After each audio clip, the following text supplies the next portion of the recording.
Hello students, कक्षा 10 की SS की ऑनलाइन क्लासेज में आपका स्वागत है।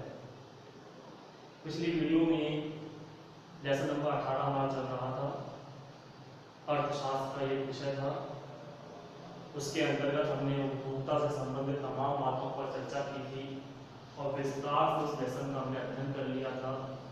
उपभोक्ता का अर्थ परिभाषा होते हुए उपभोक्ता तक पहुंचे थे, उसके शोषण के कारण, कुछ प्रमाणित चिन्हों की भी हमने जानकारी ली, उपभोक्ता के अधिकार, उपभोक्ता के न्यायालय, सरकार द्वारा बनाए गए कानून और उन कानूनों की जानकारी देने के लिए सरकार द्वारा चलाया गया विधिक जागरूकता कार्यक्रम। लेसन कंप्लीट था। आज एक नए लेसन की शुरुआत करने जा रहे हैं। लेसन नंबर 17, मुद्रा व उसके कार्य। ये लेसन आपके बोर्ड एग्जाम में वर्तमान ब्लूप्रिंट के हिसाब से 4 अंकों का है। आगे क्या परिस्थितियां रहती हैं और क्या सिलेबस में कटौती होती है, उस आधार पर बाद में देखेंगे इस लेसन को कितने अंक भाग प्रदान किए हैं।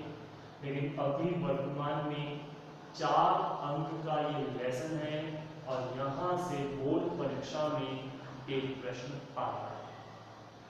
आइए शुरुआत करते हैं। मुद्रा। सबसे पहले शब्द को समझने की कोशिश करें। मुद्रा क्या है? मुद्रा शब्द को लेते ही शायद आप ये सोच रहे होंगे कि मुद्रा मतलब पैसा, धन दौलत, रुपया, करेंसी नोट, कागज का नोट, सिक्के, ये मुद्रा के रूप में जाने जाते हैं। लेकिन मुद्रा के लिए अगर हम सामान्य परिभाषा का इस्तेमाल करें तो मुद्रा वह है जो मुद्रा का कार्य करे। एक सामान्य परिभाषा समझें। मुद्रा वह है जो मुद्रा का कार्य करे। आप ये सोच रहे होंगे कि कैसी परिभाषा कि मुद्रा वह है जो मुद्रा का कार्य करे। सबसे पहले हम आगे बढ़े किसी भी बात पर तो इस चीज को समझ लें कि मुद्रा का कार्य क्या है। मुद्रा का जो कार्य है वो है विनिमय करना, और विनिमय का आशय होता है आदान प्रदान या लेन देन करना। ये मुद्रा का सर्वप्रमुख कार्य है। हालांकि हम इसके आगे चर्चा करेंगे मुद्रा के कार्यों के बारे में विस्तार से, लेकिन अभी जो परिभाषा हम देख रहे हैं तो मुद्रा वह है जो मुद्रा का कार्य करे।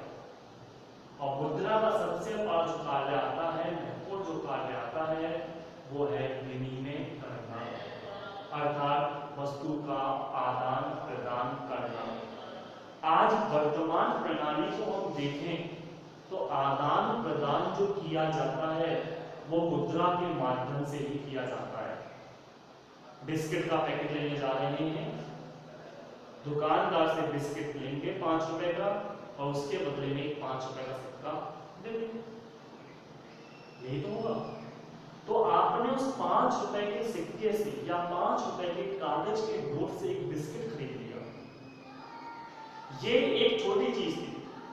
हम एक बड़ी से बड़ी चीज भी मुद्रा के माध्यम से खरीद सकते हैं। तो मुद्रा वह है जो विनिमय का कार्य करे, और मुद्रा वह है जो सरकार द्वारा मान्यता प्रदान हो।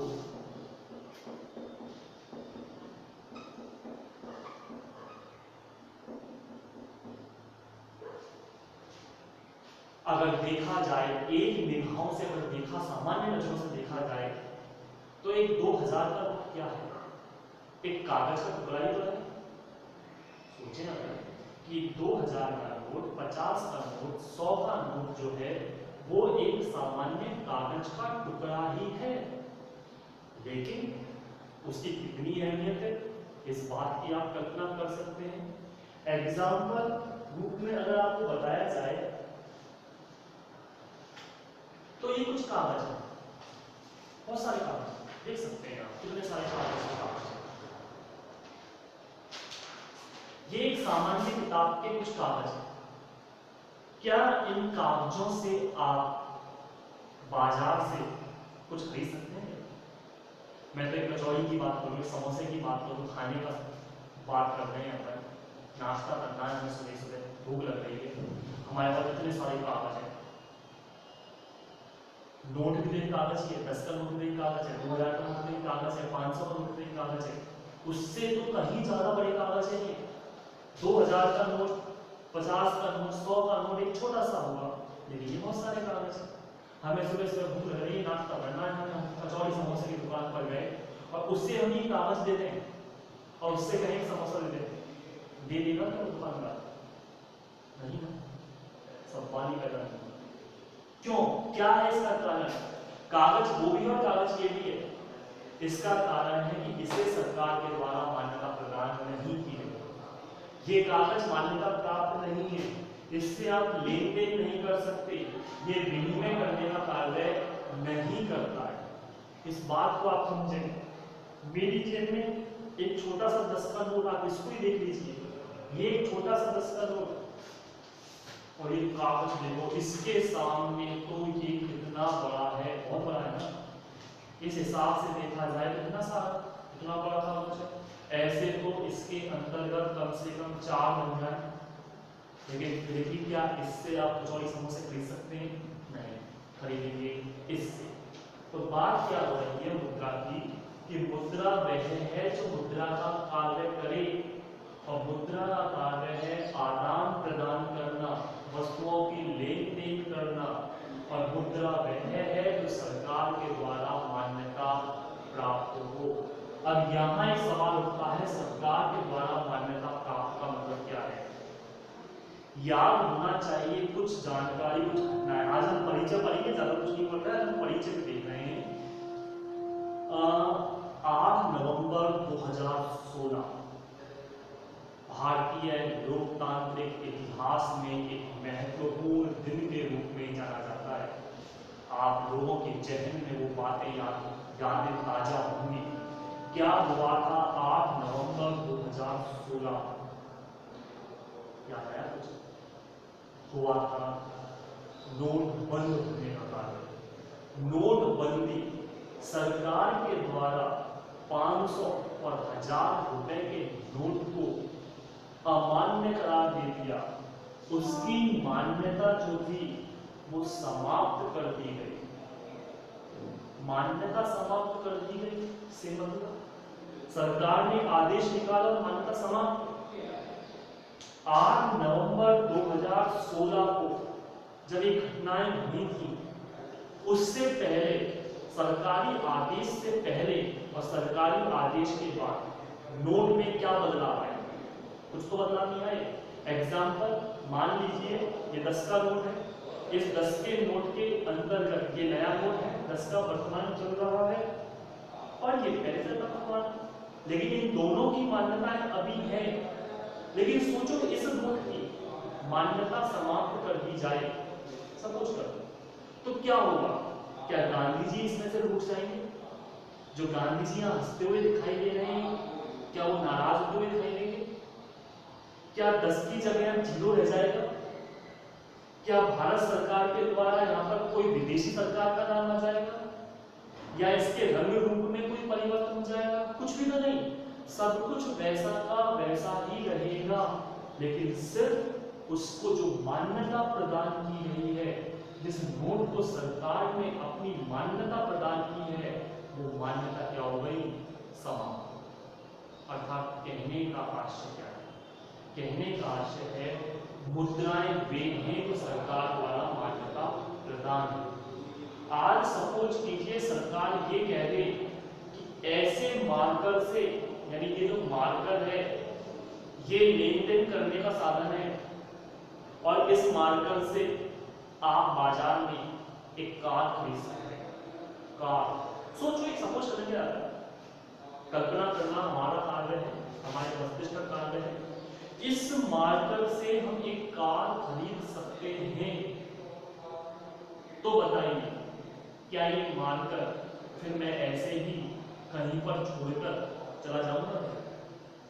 नहीं, ये मुझे पता है इसकी कितनी अहमियत, ये कितना महत्वपूर्ण है। एक कार खरीद सकता हूं मैं इससे, इसके अलावा अन्य प्रकार के जब एक कार खरीद सकता हूं तो कार से कम कीमत में तमाम चीजें, मैं फ्रिज खरीद सकता हूँ, एयर कंडीशन खरीद सकता हूँ, कूलर खरीद सकता हूँ, पंखे खरीद सकता हूँ, वॉशिंग मशीन, यानी इतनी चीजें खरीद सकता हूँ इस एक मार्कर से। तो ये मार्कर ऐसे नहीं है। आज अगर पुराना 500 का नोट, पुराना चलने वाला नोट मिल जाए रास्ते में पड़े हुआ, तो क्या आप उसे उठाने का प्रयास करेंगे? नहीं, एक रद्दी नोट है, कोई अहमियत ही नहीं है, अभी तो उससे बचेंगे, क्योंकि अगर आपके पास वो नोट मिल जाए तो हो सकता है सरकार आपको पकड़े, प्रशासन आपको गिरफ्तार कर सकता है। नकली नोट अपने पास रखने के जुर्म में, अमान्य मुद्रा अपने पास रखने के जुर्म में। लेकिन उसकी जगह, उस पुराने 500 के नोट की जगह अगर 5 रुपए का नया नोट जो चल रही है वर्तमान में वो मिल जाए, तो हम उसकी तरफ ऐसे झपटेंगे जैसे बिल्ली किसी चूहे की तरफ झपटती है, क्योंकि मुद्रा है ही ऐसी चीज। ये तो कागज की बात हुई, अगर मैं सिक्का मुद्रा की बात करूं, 5 रुपए का सिक्का रास्ते में पड़ा हुआ मिल गया और एक लोहे का टुकड़ा, 5 रुपए का सिक्का इतना सा, लोहे का टुकड़ा इतना सा, एक तरफ लोहे का टुकड़ा पड़ा है और एक तरफ 5 रुपए का सिक्का पड़ा है, क्या उठाओगे? टुकड़ा? उठाओगे सिक्का, क्योंकि उसके माध्यम से आप क्या कर सकते हो? आदान प्रदान कर सकते हो, वह सरकार के द्वारा मान्यता प्रदान की गई है, मान्यता प्राप्त होता है। आइए टॉपिक की बात करते हैं कि मुद्रा क्या है। मुद्रा वह है जो मुद्रा का कार्य करे। मुद्रा शब्द की उत्पत्ति हुई कैसे? इसे मुद्रा ही क्यों कहा जाता है? जरा वो देखें। मुद्रा जो शब्द है वो अंग्रेजी भाषा के मनी शब्द का हिंदी रूपांतर, मनी शब्द का हिंदी रूपांतर, जिसकी उत्पत्ति